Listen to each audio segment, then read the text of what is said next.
Moyen-Orient est cette région de l'est de la Méditerranée qui s'étend de l'Égypte à l'Iran et de la Turquie au Yémen. Le pétrole est devenu dès le début du XXe siècle l'or noir du Moyen-Orient. C'est donc une région stratégique majeure pour les pays occidentaux. Par exemple, les États-Unis et l'Arabie saoudite sont liés par un accord d'assistance appelé le pacte du Quincy depuis 1945. Le pétrole saoudien contre l'aide et la protection militaire américaine. Les pays de cette région sont des producteurs importants, mais surtout des exportateurs essentiels qui se sont regroupés au sein de l'OPEP, Organisation des pays exportateurs de pétrole, afin de contrôler les prix et faire pression sur les Occidentaux. Ainsi, les cours du pétrole mondial dépendent largement des événements se déroulant au Moyen-Orient. Par exemple, en 1973, avec la guerre du Kippour entre Israël et ses voisins arabes, et en 1979, lors de la révolution en Iran, le prix du pétrole s'envole. C'est ce que l'on appelle les chocs pétroliers. Au Moyen-Orient, les énormes recettes pétrolières, on parle de rente pétrolière ou de pétrodollars, ont surtout enrichi une élite au pouvoir, par exemple la dynastie Saoud en Arabie saoudite. De plus, ces richesses sont souvent investies hors du Moyen-Orient. De ce fait, une partie de la population est laissée en marge. On parle de la malédiction du pétrole.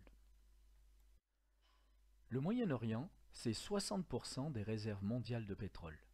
Il reste donc une zone stratégique majeure. Le premier enjeu est celui des passages stratégiques, comme par exemple le détroit d'Ormuz montré dans ce reportage de la télévision suisse. La tension monte autour du détroit d'Ormuz, un lieu de passage stratégique au Moyen-Orient. Et à chaque fois qu'un incident s'y produit, c'est tout le marché mondial du pétrole qui tremble. Le détroit d'Ormuz, c'est là, un étroit passage maritime de 33 km de large qui relie le golfe Persique à la mer d'Oman, puis à l'océan Indien. Il est bordé par 3 pays, l'Iran, les Émirats arabes unis et Oman.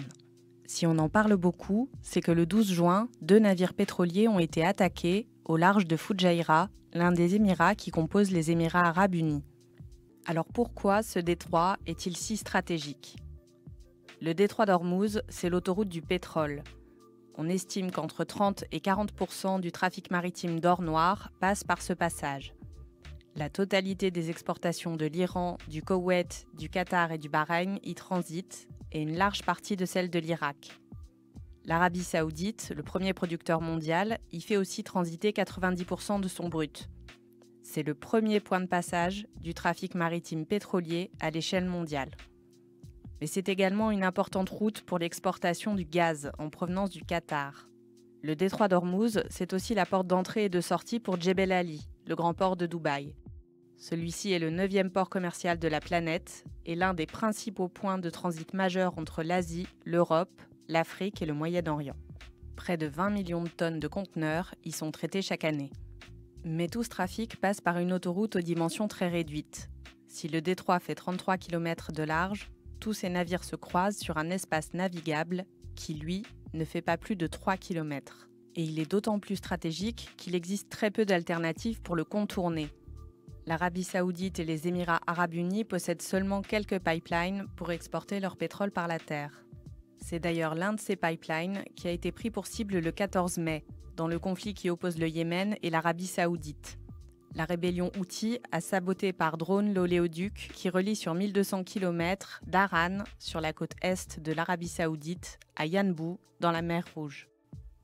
Et ce n'est pas la première fois que ce détroit est le théâtre de tensions.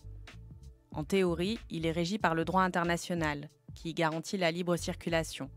Des forces militaires internationales sont d'ailleurs stationnées dans la région. Mais son caractère stratégique pour les pays riverains et l'économie mondiale en fait une cible privilégiée en cas de conflit.